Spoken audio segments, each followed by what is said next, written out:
Are you serious? Are you serious? Of course, the United States Embassy has been attacked. I repeat, the U.S. Embassy in Baghdad, Iraq, has been attacked.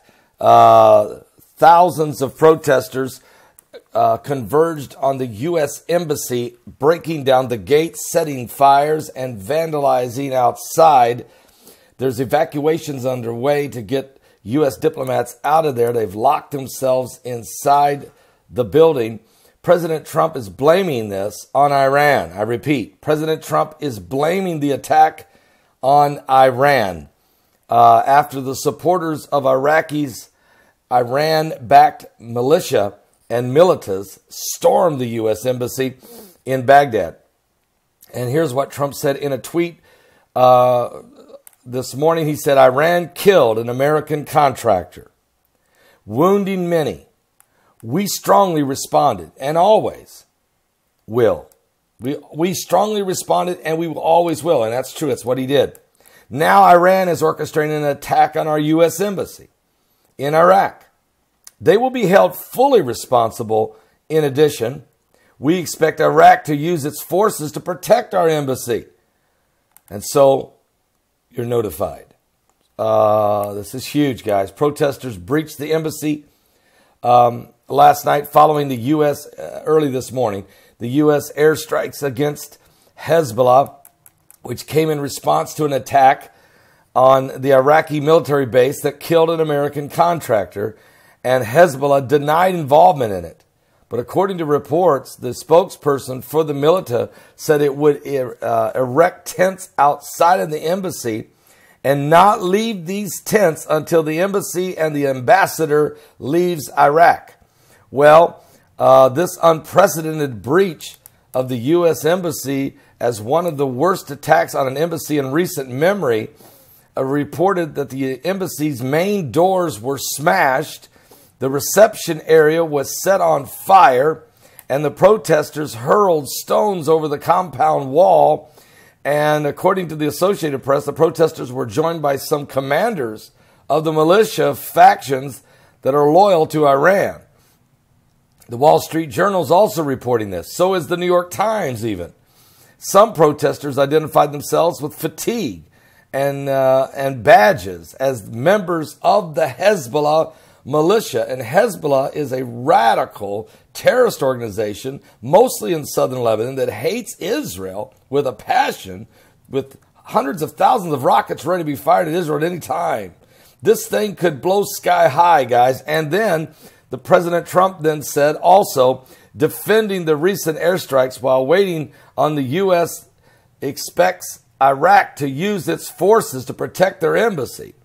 But Iraq, of course, could not do it or would not do it. The Iraqi police in that area there in Baghdad did not protect the U.S. Embassy. So with all of this going on, guys, with all of this taking place, think this over. Think about this. You're on the brink of that Middle East war. You're talking about Bible prophecy here. And if I could read Jeremiah 49 for just a moment, I think this might show you why the Bible talks about, first of all, in Revelation, it talks about the three unclean spirits that come out of the mouth of the beast, the mouth of the prophet, the false prophet, and the mouth of the dragon. Well, it says that these unclean spirits come right out and start affecting the kings of the east.